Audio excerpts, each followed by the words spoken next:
I have the best settings in Apex Legends. Oh, it's nasty. I've got a charge rifle too. It's called an R301. These ALCs give me the least amount of recoil. Dude, I have a charge rifle too. Come here. They give me the easiest tracking ability.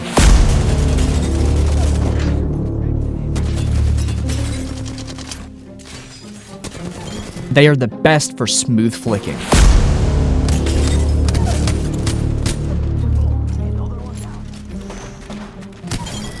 But they're custom made for my hands. You see, everyone is made different, and what works for me may not work for you. But when I was starting off with fixing my settings for the first time, I didn't know where to start. So I copied a pro player like what you're doing right now, and I slowly adjusted the settings to fit my needs as I got more comfortable with my controller. And these are my updated ALC settings.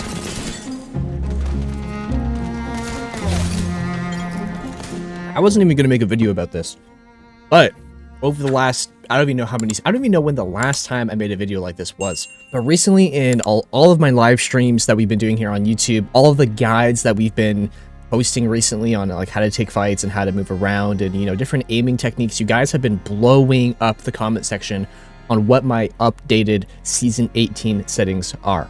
Now, typically, I haven't been doing settings like this in a while because, personally, it's a personal preference kind of thing, and a lot of people aren't going to be able to play on what I'm playing. But I do know a lot of you want to know what I'm playing on, so that's pretty much the only reason why we're doing this video today. As well, I just want to, you know, have a, you know, quick little disclaimer here. I don't play on a regular controller. I play with a custom-built controller from AIM as well as a custom-built controller from Cinch. It's, you know, this bad boy right here, the little, why is it so bright?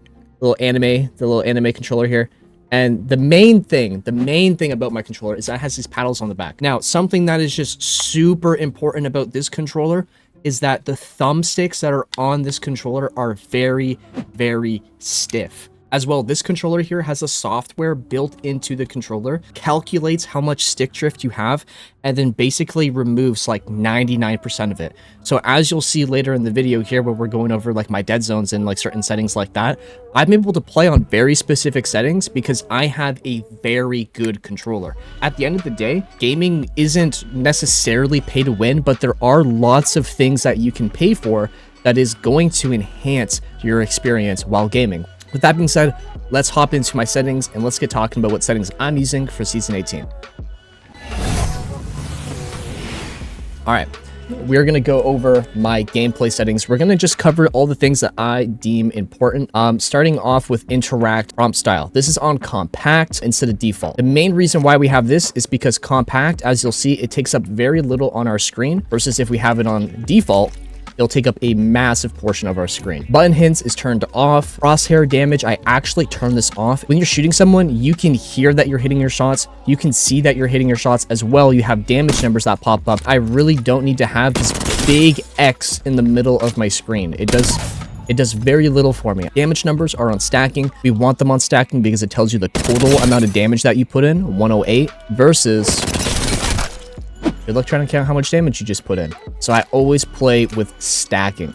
Ping opacity is on faded. Obituaries is turned on. You always want to have your obituaries turned on. This is your kill feed. This is going to tell you who is killing who and with what guns they're killing that person with. So if you're running and you hear a gunfight in front of you, you can pay attention to the kill feed and then you can look for the guns that you hear. So let's just say you're walking up, you hear someone shooting a flatline and then you see a flatline in the kill feed. You can go, oh, the team that has the flatline just got a knock. We can push up knowing that we have an advantage because one of these teams is down a player, right? So again, the kill feed, the obituaries gives you a lot of really good information. Minimap rotation is turned off. This is a personal preference kind of thing. I don't like my minimap always moving. It makes it hard for me to distinguish where I am and what I'm looking at. So this being turned off is really helpful for me. Weapon on auto cycles turned off. The main reason why this is turned off is because I don't want to shoot my last bullet and then the game automatically swaps my gun. And then me instinctively knowing that it was my last bullet, hit swap, and then it swaps back to the original empty weapon. So this is why weapon cycle is always turned off. Auto sprint is turned off. If you're on a controller, this 100% should be turned on. The reason why is because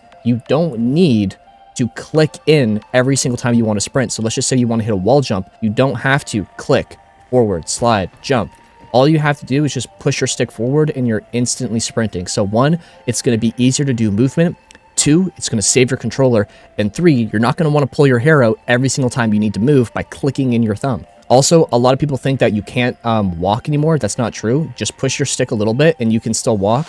Push it all the way and you can sprint. Double tap to sprint is turned off. Jetpack control is on hold. If you have a controller with paddles, play on hold. You're gonna have so much more control over your legend. Incoming damage feedback 2D. Apparently people say that 3D is better. I'll just put on 3D for now. Taking damage closes death box menu. This has to be turned off. Otherwise, you're never gonna be able to get an armor swap while you're in the middle of a gunfight. This is super, super important. It's gonna give you the chance to stay in fights that you normally wouldn't be able to stay in. Pop-up. Turn that off. It's useless. And then basically everything else in general just doesn't matter. If you guys are interested in what reticle I play on a yellow reticle. Here's the numbers if you want to copy them. There's a science behind why I choose this specific reticle. The main reason is that yellow is the easiest color for your eyes to snap onto. Red is the easiest color for your eyes to see when it's on other similar colors. The laser sight, I don't care. I like pink. Pink is a cool color. You know what? Fuck it. We're going to go purple because purple is actually my favorite. All this stuff here doesn't matter.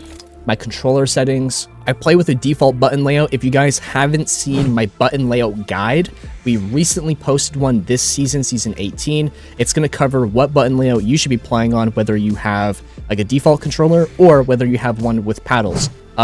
Spoiler, if you have paddles, play on default. And if you don't have paddles and you have a regular controller, go watch the guide. Stick layout is default. Interact and reload is on hold to reload and tap to use. If you play on tap to use and tap to reload, if I shoot my gun and I want to reload my gun, it's always going to force me to grab the zip line, no matter what. Kind of sucks, because what if there's someone in front of you and you, man, I meant to reload. Hold to reload and tap to use, you can shoot and you can reload while you're in front of a zip line or while you're in front of a door. You can reload in situations that you normally wouldn't be able to. My crouch is on hold. Again, if you have a controller with paddles, you want to play on hold. It gives you more control over your legend and allows you to do more complex things. Small dead zone for the movement. ALCs. Now this is where things start getting a little bit complicated. Dead zone. On 1%, again, I have a controller with like almost no stick drift. Bring my stick all the way out to the edge, let go, and it doesn't move at all. The best way for you to figure out what kind of dead zone you should be playing on is just take your stick, bring it all the way out to the edge, and then just let go. If you can let go and it doesn't move at all, or it moves very, very slightly like this, you can play on that sense. If it's moving like this, you don't want to play on it. Outer threshold is on 4%. Response curve is on 1%. I used to play 3% outer threshold, 0% response curve. I'm noticing that with this new sense, I'm feeling more consistent. My per optics, as far as I'm concerned, I'm like one of the only people who does this. Goes up by 0.2 every optic. And the reason why I do that is because there's going to be so many moments where you're taking a gunfight and you have like a 3x on your gun or a 2x on your gun and you're right here. I'm not going to hit fire only from this distance because if that person's moving, it can be really hard to hit shots.